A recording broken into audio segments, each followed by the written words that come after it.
Hello there, you lovely people. I hope you're safe and I hope that you're well. In this week's video, I would like us to just take it down a notch, and I would like us to explore how you're feeling when it comes to tests, exams or mocks for those of you that have them. In this video, I'd like us to just make sure that you've got the right revision set up, that you know your learning style when it comes to you revising.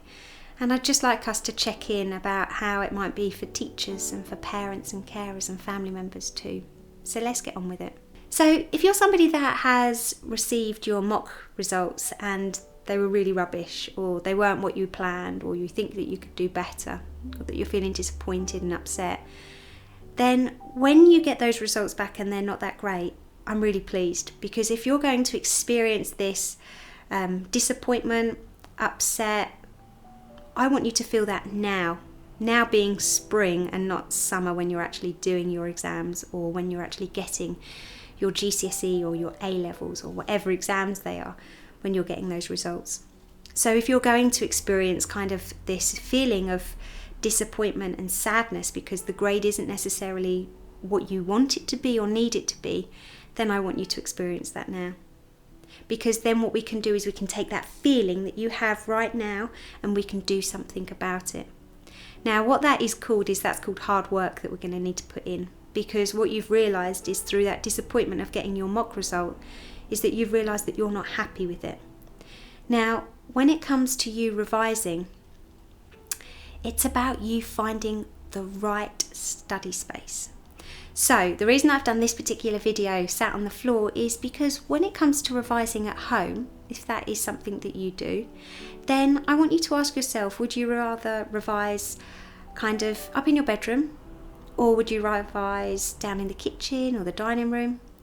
Because sometimes people like silence and sometimes people like background noise. Sometimes people like to have space where they can knuckle down and be in their own company. And sometimes young people prefer to be in a communal space like the kitchen, where they almost have to revise because other people are looking at them and watching them. So just ask yourself, where is your study space? Also ask, when you are studying, say if it is up in your bedroom, would you prefer to be at a desk, on the floor, or maybe on your bed? The beauty with the floor is that you can really spread everything, but then sometimes it's not necessarily great for your back. Sitting at a desk is obviously a lot better for you, but it's about what you prefer. Also, I want you to ask yourself, when is the best time for you to revise? We're all different. You're going to have early birds and you're going to have night owls. And with that, what I'd want to do is I'd want you to explore, when is it that you're best, kind of feeling most alive, able to actually revise and take in the content. Because it's not always about the quantity of revision that you do. It can actually be about the quality of your revision. And that's the hard part, is trying to make sure that when you are revising that good amount that is going in. So this is a bit of an old school trick, okay? But there's different style learning, and that's visual, auditory and kinesthetic, okay? Now, learning is a unique thing to each and every one of us. We all learn completely differently. Therefore, if your teacher is saying to you that this is the way to revise, then that, no disrespect to them, might not necessarily be the best way for you to revise. So just explore whether you're an auditory, a visual or a kinesthetic and active do learner. Because once you know what is the best way for you to revise for you personally, it can make it easier with that information that you are revising in whatever format, whether that's videos, podcasts, creating mind maps, creating question and answer cards. It might be creating your own PowerPoint. However, I've got lots of ideas going through my head, but it's about making sure that that style, that revision style, is unique and the best option for you. So yeah, just have a look at that, and you might even want to research it and check it up on the internet. Another top tip is make sure that you have what you need when it comes to those revision sessions. I don't want you to look at the time and, okay, my revision session starts now, I best get ready. When that time goes off for that revision session, I want you to be ready. okay? And for that means that you have your stationery ready, you have your drink ready, you have everything that you need around you to get going. Because if not, it can take you, I don't know, I can faff and it can take me ages to just get ready to actually sit down and when I have to study. So it's about making sure that you have what you need, pens, paper, your drink, snacks. But it's about you being prepared for that revision session. Also, if you do have your phone in the room with you, use a distraction app.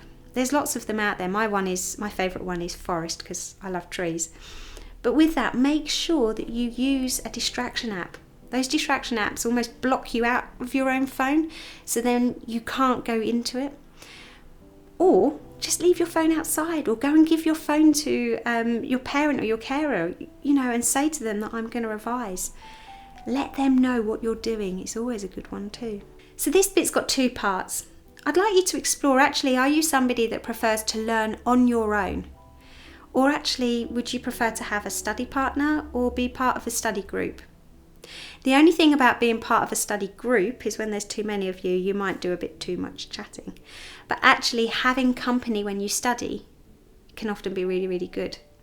I have had the idea, somebody asked me to do a study with me video when I do my work, so I'll see if I can do one of those when I've got a project coming up. But there's loads of people online that you can kind of watch that they too do the study with me. So if you are somebody that doesn't necessarily like to be alone, then just find somebody on YouTube that you can study with. The other thing is, when it comes to parents and carers or friends and family, don't forget that they aren't in the position where they can actually really help you. When it comes to that exam, you are on your own. They're behind you and they'll be giving you your support, hopefully. But actually what it is about is it's about them trying to motivate you because they're helpless. Now the problem that we have, and don't forget I'm a mummy myself, so I'll have this one day. But when we're trying to be motivational and encouraging and inspiring, often what it can sound like is complete nagging. But instead of biting or kind of arguing or fighting, just take a step back and just recognise that, oh, here you go again. But actually, the reason that they're going again is because they want you to do well. They want you to do well. And is that such a bad thing? Just ask yourself, is that such a bad thing that they want you to do well? The only problem that they have is that they don't quite know how to get it across to you in a way that's going to kind of encourage you.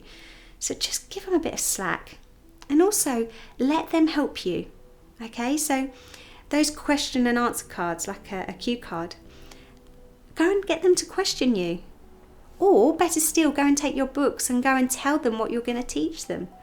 Crikey, I've got an 8-year-old boy that's teaching me how to do certain parts of maths. So go and teach them, because that too will help you. That again is revision, because you are making sure that you know what you know in order to teach it. So yeah, try those. My other thing is make sure that you kind of set yourself up with treats. Now these aren't treats of going to the shop or going to the cinema or anything big. These are treats like getting through it and then being able to go and see your mates after you've had a revision session at home. It might be doing a good day's worth of revision and being able to chill out that evening and binge watch a box set. It might be to have a treat, biscuits, chocolate, cake, crisp, whatever it is that you like. Or it might even be the simple things in life, which might be a movie night with your family or friends, or a hot chocolate. It doesn't always have to be at an expense, but what it is it's about allowing yourself to work towards something. I've said this before, don't be in a position where I'm going to rest now and revise later, because you'll just keep putting it off. So you have to turn it around. And I know this is hard because I know way too many of you guys come in from school, go for a nap, and then revise after. Okay? So if that's your style, that's your style. However, what I would challenge you to consider is to actually do what needs to be done first in order to kind of allow yourself to chill, to meet with friends or whatever it is like that. So just allow yourself to have those rewards. Another top tip is about the importance of maybe using the house to help you revise. You know, on the back of doors, have questions, and on the other side, have the answers, just blue tagged.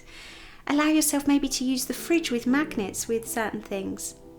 Maybe on the staircase, as you go up the stairs, allow yourself to have post-it notes or visual reminder clues as you go up the stairs.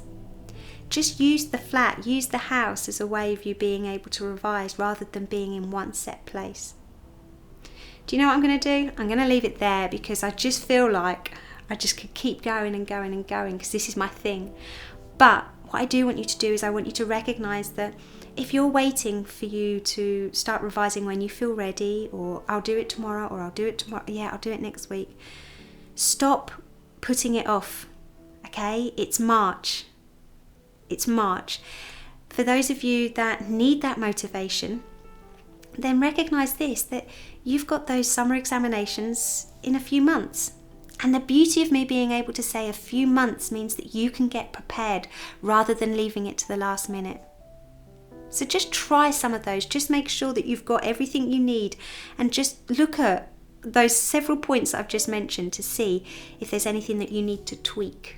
Because I'd much rather you make those tweaks now rather than actually when it's too late. So yeah. Listen, it's hard. It's hard. It's hard for me to work with young people that are having to do these mock tests after mock tests. But please, just do what you can and just do your best, because then you won't regret it. Okay? So yeah. Anyway, you look after yourself and I'll see you next week. Bye everybody.